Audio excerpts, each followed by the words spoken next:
नमस्कार मित्रांनो, सावळ्याची जणू सावली मालिकेच्या आजच्या भागामध्ये आपलं मनपूर्वक स्वागत आहे। त्यामध्ये आता चंद्रकांत हा सखदेवला नोकर का ठेवला आपल्या घरात यासाठी आता ऐश्वर्याला बोलू लागतो।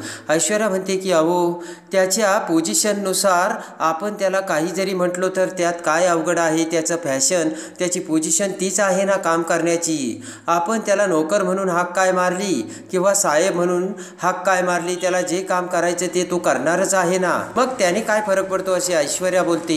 ऐश्वर्या म्हणते तुम्ही सांगा ना आता माझं काय चुकलं। सोहम म्हणतो की बरोबर आहे वहिनी, तुझं काही चुकलं नाही। कोणतंही काम खरं तर छोटंही नसतं आणि मोठंही नसतं, पण वहिनी तू एक गोष्ट विसरली का, सावली वहिनीचा तो भाऊ आहे। आणि त्यानंतर आता सोहम म्हणतो की ऐश्वर्या वहिनी, याच्या जागी जर तुझा भाऊ असता तर तू काय केलं असतं। तेवढ्यात तिलोत्तमा सोहमला म्हणते काय बोलतोय सोहम। तिलोत्तमा म्हणते हे बघ सोहम, जी नाती मी मानतच नाही ती नाती तरी माझ्या घरच्यांनी का मानावीत आणि का पाळावीत, बरोबर ना। तर आता ऐश्वर्या देखील तिलोत्तमाला साथ देते आणि म्हणते अगदी बरोबर मॉम। म्हणते की आणि आपण काही याच्याकडून फुकट काम करून घेत नाहीये, चांगला कामाचा आपण याला मोबदला देतोय। आणि तेव्हा मला वाटतंय की हा विषय आता इथेच बंद करावा। आणि तिलोत्तमा आता सगळ्यांना तो विषय बंद करायला सांगते। आणि तेवढ्यात आता सारंग खुश होतो आणि म्हणतो की बरोबर आहे मॉम, ऐश्वर्या वहिनीने त्या दिवसाचा माझा मुद्दा ना तंतोतंत बरोबर वेळेला समोर काढला। आणि ऐश्वर्या वहिनीचं बरोबर आहे आणि हा माणूस ना एकदमच काम करण्यासाठी योग्य आहे असे आता सारंग हसतच बोलतो। ते ऐकून आता तिलोत्तमा आणि ऐश्वर्या सारंगकडे बघतात आणि तेवढ्यात आता सारंग म्हणतो खरंच मी बघितलं काय कमालीचं काम करतोय हा, माझ्या म्हणजे याच्या बहिणीच्या घरी आपण काम करतोय असा हा एकदम मानतच नाहीये, एकदम कमालीचं काम करतो। आणि ते ऐकताच आता ऐश्वर्या सुद्धा खुश होऊ लागते। आणि तेवढ्यात आता सारंग म्हणतो किती वाजले, तर आता ऐश्वर्या भानावर येते। पुन्हा आता गोडीने हळू आवाजात सारंग म्हणतो किती वाजले वहिनी, तेव्हा आता ऐश्वर्या म्हणते 9 वाजले। आणि ते ऐकताच आता सारंग म्हणतो म्हणजे याची ड्युटी आता संपली आणि आता हा नोकर नाही तर माझा मेवणा आहे, माझ्या बायकोचा भाऊ। आणि ते ऐकून आता चंद्रकांत, सोहम, बबलू आणि नील खऱ्या अर्थाने खुश झालेले असतात। आणि त्याच वेळेस तो पडलेला असतो चेहरा म्हणजे तिलोत्तमा आणि ऐश्वर्याचा।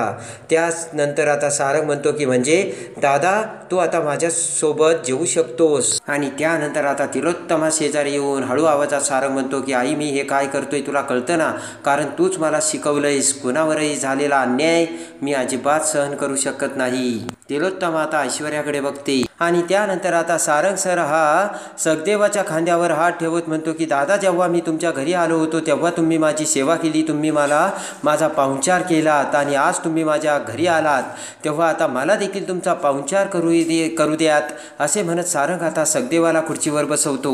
आणि तेवढ्यात आता ऐश्वर्या ही तेथून रागाने जाऊ लागते आणि जाऊ लागताच आता सारंग आता ऐश्वर्याला थांबवत म्हणतो की वहिनी, माझ्या सासरच्या माणसासोबत जर जेवताना तू अन्नावरती राग काढत असेल तर ते मला अजिबात चालणार नाही। आणि तेवढ्यात आता तिलोत्तमा ही ऐश्वर्याला खुणावत म्हणते की बस, आणि ताबडतोब आता ऐश्वर्या खाली मान घालून खुर्चीवर बसते। आणि त्यानंतर आता सारंग हा सावलीचा हात धरून सावलीला त्या जेवणाच्या टेबलासमोर घेऊन येतो आणि म्हणतो की सावली तू सगळ्यांसाठी खूप काही करतेस, आज तू तुझ्या भावासोबत इथे जेवायला बस आणि तेही माझ्यासमोर असे म्हणत सावलीचा हात धरून सारंगने आता सावलीला सखदेवा शेजारी जेवायला बसावयास सांगितलेलं असतं। आणि आता तिलोत्तमा समोर जेवायला बसता क्षणी आता तिलोत्तमाला सावलीचा राग येतो आणि तिलोत्तमा तिथून उठून जाऊ लागते। तेवढ्या सारंग तिलोत्तमा उठत असताना म्हणतो की आई आजचं जेवण मी बनवलं आणि मी बनवलेल्या अन्नाचा तू अपमान करून असं जाणार आहे का। तेव्हा आता तिलोत्तमाचा सुद्धा नाविलाज झालेला असतो। आणि त्यानंतर आता सगळ्यांना जेवायला बसावयास सांगत प्रत्येकाला आता सारंग हा जेवायला वाढू लागतो। तेवढ्यात आता सखदेव म्हणतो की सारंग सर नको, तेवढ्यात सारंग आता भाजी वाढत सखदेवला म्हणतो की जसं भागवत कुटुंब पाहुणचार करायला मागे पुढे बघत नाही तसे मेंदळे कुटुंब सुद्धा पाहुणचार करायला मागे पुढे बघत नाहीत। आणि त्यानंतर आता सारंगने सगळ्यांना जेवायला वाढवलेले असते। आणि ते झाल्यानंतर आता सारंग म्हणतो की दादा तुमच्यामध्ये पानं वाढून झाल्यानंतर काय म्हणतात, तर लगेच सखदेव म्हणतो की पुंडलिक वरदे हरी विठ्ठल। श्री ज्ञानदेव तुकाराम बोला पंढरीनाथ महाराज की जय. आणि लगेच आता सगळेजण जेवायला बसतात. तर सारंग सावलीकडे बघतो आणि सावली आता सारंगच्या त्या वागण्याने खूपच आश्चर्यचकित झालेली असते. आणि त्यानंतर आता जेवण झाल्यानंतर सारंग हा बेडरूममध्ये येताच सावली आता सारंगकडे येते आणि म्हणते की सारंग सर, मला एक गोष्ट तुम्हाला बोलायची होती. तर सारंग म्हणतो, बोल ना सावली. आणि त्या अगोदर सारंग म्हणतो, मला काही बोलायचं आहे. तर सावली म्हणते, माझं काही चुकलं का? सारंग म्हणतो, का मला काही इमोशन्स नाही का? माणूस असा कसा वागू शकतो? सावली म्हणते की सर, माझं जर काही चुकलं असेल तर मला स्पष्ट सांगा, पण पुन्हा असं बोलू नका. सारंग म्हणतो, चुकलंच आहे तुझं आणि मीच जातो इथून. पुन्हा तू या खोलीमध्ये यायचं नाही. तेव्हा आता सावलीला वाईट वाटतं. ते ऐकून आता सावलीला खूप वाईट वाटतं आणि सावली ही डोळ्यातील अश्रू बाहेर काढत आता तिथून निघून जाऊ लागते. तेवढ्यात पाठीमागून अमृता तिथे येते आणि सावलीच्या खांद्यावर हात ठेवत म्हणते की अरे सारंग, काय बोलला तू? तिला वाईट वाटलं ना? तर सारंग आता हसू लागतो. सावलीकडे बघत हसतच सारंग म्हणतो की बघ वहिनी, ती खरंच रडायला लागली आणि तिला खरं वाटलं. आणि ते ऐकून आता सावली ही सारंगकडे बघते आणि त्यानंतर आता सावली म्हणते की मी फक्त यासाठी आले होते की जेवण खूप चांगलं झालं होतं सर. तेवढ्यात आता सारंग म्हणतो, आत्ता सांगून काय उपयोग? तिथे ज्यावेळेस जेवत होती त्यावेळेस सांगायचं ना? तर सावली म्हणते, त्यावेळेस मी घाबरले होते सर. आणि लगेच आता सावली म्हणते, खरंच जेवण खूप सुंदर झालं होतं. तेवढ्यात आता हा जोडतच सारंग म्हणतो की आभारी आहे. तर आता सावली म्हणते की तुम्ही मला घाबरवलं, पण आता मी नाही घाबरणार बरं का. आणि आता सावली जाऊ लागते. तेवढ्यात पुन्हा मोठ्याने ओरडत सारंग म्हणतो, सावली. पुन्हा आता सावली डचकते. तर सारंग हसू लागतो आणि सारंग म्हणतो की म्हणाली होतीस ना नाही घाबरणार म्हणून. सावली आता सारंगकडे बघते आणि त्यानंतर आता सारंग एका डोळ्यावर हात ठेवत म्हणतो की सॉरी. त्यानंतर आता सावली म्हणते की जेवणासाठी आणि सगळ्यासाठी थँक्यू. पुन्हा आता सावली एका डोळ्यासमोर हात धरते आणि हसू लागते आणि दोघेही आता प्रेमाने एकमेकांकडे बघत हसू लागतात. तर सावली म्हणते, येते मी. इकडे आता जयंती तिच्या मैत्रिणीला कॉल करते आणि म्हणते की आता मी एकदम हवेत आहे बरं का. माझ्या नवऱ्याला नोकरी लागली, खूप आता लठ्ठ पगाराची नोकरी आहे. तर आता तिची मैत्रीण म्हणते, सरकारी का? तर जयंती म्हणते, नाही, चांगली प्रायव्हेट नोकरी लागली. आणि ये माझ्या घरी, मी बघ तुला दाखवते. आणि इकडे आता तेवढ्यात फोनवर बोलत असताना एकनाथराव त्याच्याकडे असलेले पैसे मोजत असतो आणि जयंती फोन ठेवताच आता एकनाथराव समोर येत म्हणते की काय सासरे बुवा, पैसे मोजतायत वाटतं. तेवढ्यात आता लगेच एकनाथराव म्हणतात की हे बघ जयंती, काय बडबडतेस? बिळातून बीळ तयार करण्याअगोदरच घुस बाहेर निघाली. तर जयंती म्हणते की मला घुस बोलताय का? हे बघा बरं का, मी माझ्या नवऱ्याच्या पैशावर उड्या मारते. आणि लगेच आता जयंती म्हणते, कळलं का? कानू म्हणते, कळलं, पण अजून पैसेही आले नाहीत. लगेच पैसे कसे उडवायचे आणि त्याची तयारीसुद्धा तू सुरू केली आहेस का?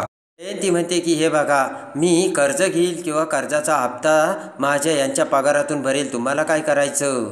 मी कर्ज घेईल आणि यांच्या पगारातून ते सगळे पैसे भरील, तेव्हा तुम्ही तुमचं बघा, मी माझं बघते, असे म्हणत जयंती तेथून निघून जाते. आणि आता इकडे एकनाथराव चिंता करत म्हणतात की तू काही काळजी करू नको, सगळं काही व्यवस्थित होईल. कानू म्हणते, बरोबर आहे तुमचं, आणि आता जे काही होईल ते पांडुरंगाच्या हातात आहे आणि मला पूर्ण विश्वास आहे जे पांडुरंग आपला विठ्ठल जे काही करेल ते अगदी व्यवस्थितच करेल. तेवढ्यात आता हात जोडत आता एकनाथराव म्हणतात की रामकृष्ण हरी, आणि एकनाथराव आता विठ्ठलाच्या पाया पडतात. आणि इकडे आता सखदेव हा सारंग त्याच्या बेडरूममध्ये असताना ॲपल आणि चाकू घेऊन येतो. तेवढ्यात आता सोहम बबलू तिथे असतात. तेवढ्यात आता सोहम म्हणतो की सारंग दादा, अरे हे काय करतोयस? हे बघ, ॲपल आणि चाकू आणला ना, हे सगळं तूच खा ना तुझ्या पद्धतीने. सारंग म्हणतो, मी सुद्धा तेच म्हणतोय, सगळं काम करायची दादाला काहीच गरज नाही आहे. तेवढ्यात आता सावली ही भरजरी साडी घेऊन सारंगला आता कॉफी घेऊन येते आणि सारंगला कॉफी आणताच आता सखदेव म्हणतो की सावू बाळा, तू कशाला आणलीस कॉफी? तेवढ्यात आता सावली म्हणते की हे माझं काम आहे, मला करू दे.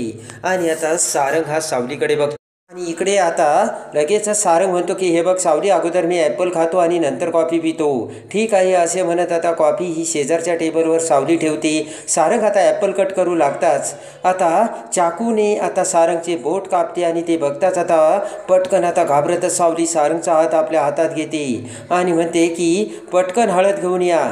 सखदेव आणि आता बबलू पळतच किचनमध्ये जातो.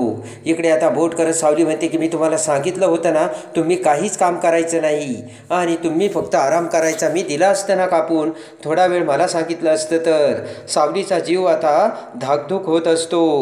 इकडे आता सखदेव आणि बबलू हे किचनमध्ये येतात. आता हळदीचा डबा खूप वर असतो तर बबलू सखदेवला म्हणतो की मला उचला. आता सखदेव बबलूला उचलतो आणि तेवढ्यात शेजारील असलेल्या तांदळाची बरणी बबलूच्या अंगावर सांडते. बबलू म्हणतो हे बघा ही हळदीची बरणी ना, आता तुम्ही घेऊन द्या जा. सखदेव आता ती हळदीची बरणी काढतो आणि सखदेव म्हणतो की आता हे पडलंय याचं काय करायचं. बबलू म्हणतो ते मी बघतो, तुम्ही अगोदर हळद घेऊन जा.